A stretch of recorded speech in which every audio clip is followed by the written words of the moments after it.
Hello friends, welcome to my channel Himanshu Law House. Now today in this video we are talking about second point of offense relating to marriage जिसका नाम है bigamy.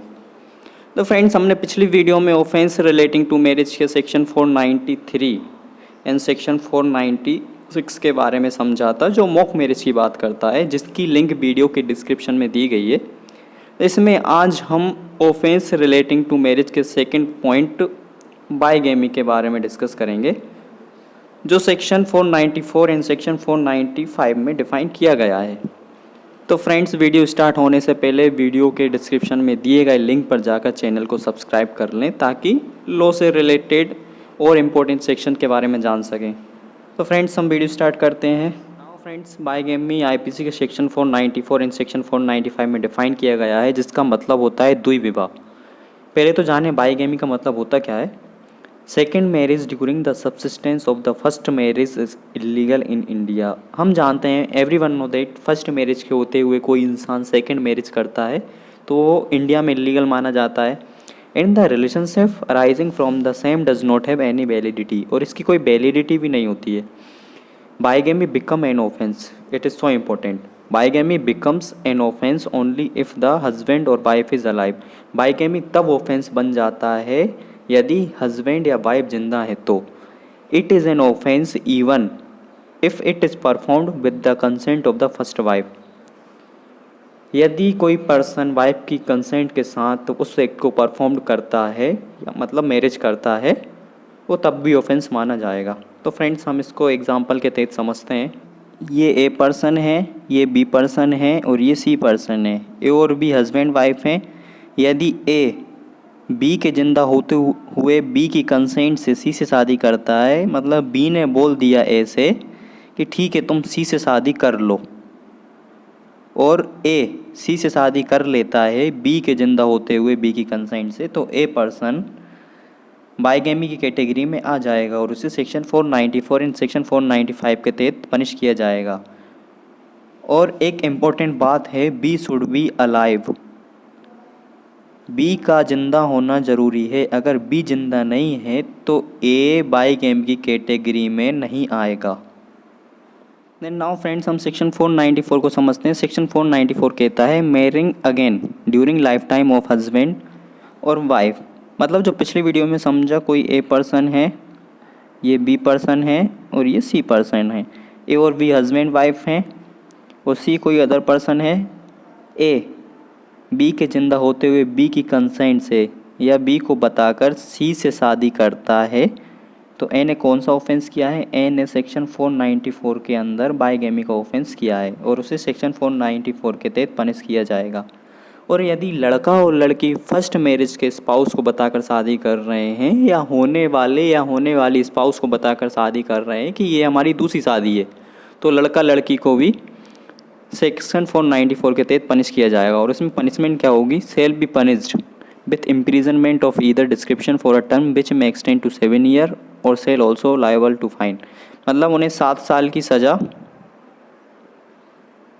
और fine दोनों देने पड़ेंगे। Section 495 बात करता है same offence with concealment of former marriage from person with home subsequent marriage contracted. वही ए पर्सन है, ये बी पर्सन है और सी अदर पर्सन है। ए और बी हस्बैंड वाइफ हैं। यदि ए बी के ज़िंदा होते हुए सी से शादी करता है तो वह बाइगेमी कैटेगरी में आ जाएगा और उसे सेक्शन 494 495 के तहत सज़ा मिलेगी। लेकिन अब आप बोलोगे कि सेक्शन 494 एंड सेक्शन 495 में डिफरेंस क्या है? इसमें दो डिफरेंस हैं। पहला है कंसेंट का और दूसरा है पनिशमेंट का। ये दो सबसे बड़े डिफरेंस हैं। नाउ फ्रेंड्स, सेक्शन 494 में क्या बताया गया था? सेक्शन 498 में बताया गया था कि ए बी से कंसेंट मांग रहा था या मांग रही थी कि मैं दूसरी शादी कर रहा हूँ या कर रही हूँ, और बी ए को कंसेंट दे देता है या दे देती है, तो ए सेक्शन 494 के तहत लायबल था या थी।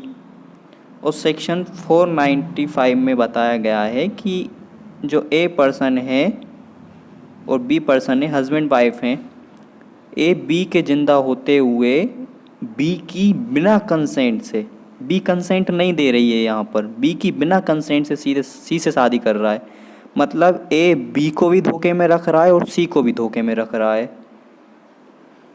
तो ए सेक्शन 495 के तहत बाइगेमिक कैटेगरी में आ गया और उसे क्या पनिशमेंट मिली, shall be punished with imprisonment of either description for a term which may extend to 10 year और shall also liable to fine, मतलब उसे 10 साल की सज़ा और फाइन दोनों भरने पड़े। तो फ्रेंड्स यही दो डिफरेंस थे सेक्शन 494 एंड सेक्शन 495 में। सेक्शन 494 में क्या डिफरेंस था, पहला कि ए बी से कंसेंट मांग रहा था और सेक्शन 495 में ए बी से कंसेंट नहीं मांग रहा था, बी को धोखे में रख रहा था और सी को भी।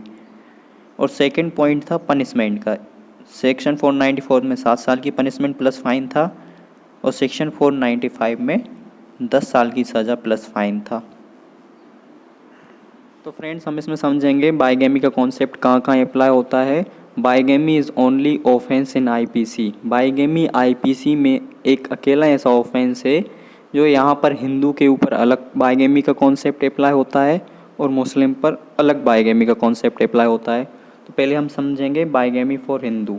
तो पहले बात करता है the section makes bigamy an offence in case of all person living in India, जितने भी पर्सन इंडिया में रह रहे हैं उन सब के ऊपर बाइगेमी का कॉन्सेप्ट अप्लाई होगा, irrespective of religion either sex namely Hindu, Parsi और Christian except Muslim males, but Muslim males को छोड़कर ये हिंदू, फारसी और क्रिश्चियन पर अप्लाई होगा ये कॉन्सेप्ट। और Hindu includes Jain, Sikhs, Buddhist, और हिंदू में भी क्या कौन कौन होंगे, सिख, जैन और बुद्धिस्ट।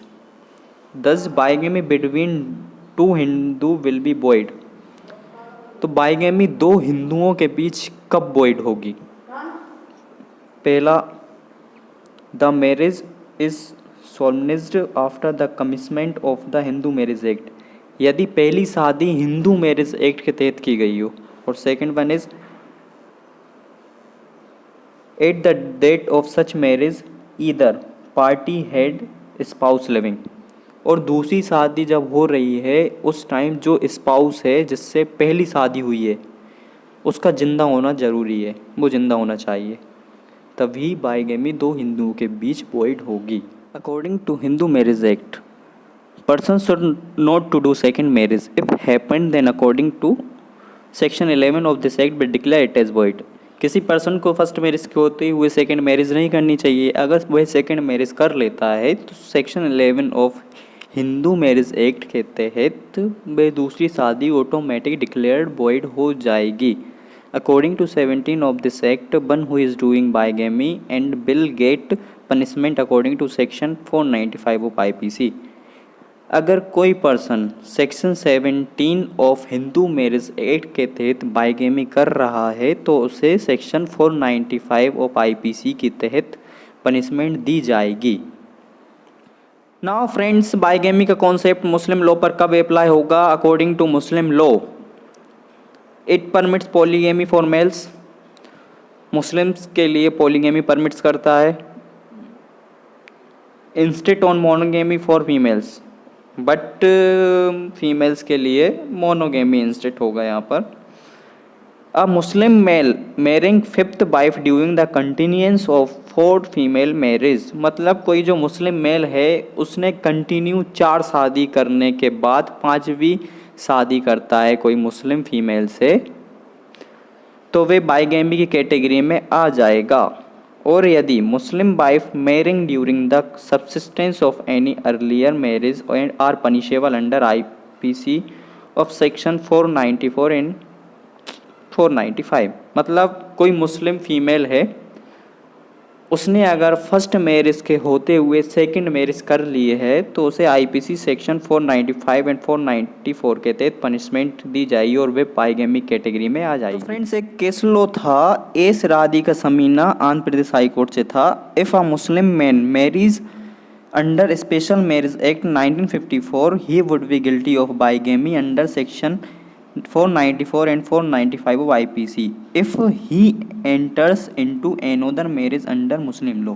इसमें क्या हुआ था, एक मुस्लिम मेल था, उसने स्पेशल मैरिज एक्ट 1954 के तहत क्रिश्चियन फीमेल से शादी की थी।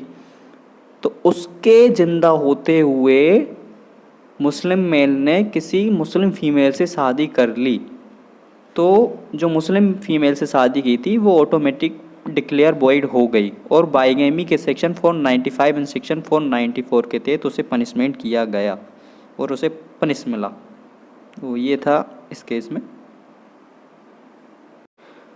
नाउ फ्रेंड्स, अब हम नेक्स्ट वीडियो में मिलेंगे और उसमें समझेंगे ऑफेंस रिलेटिंग मैरिज के अनदर पॉइंट के बारे में, जिसका नाम है adultery and criminal elopement. So thank you so much guys, and please like, share and subscribe my channel. Thank you so much for watching.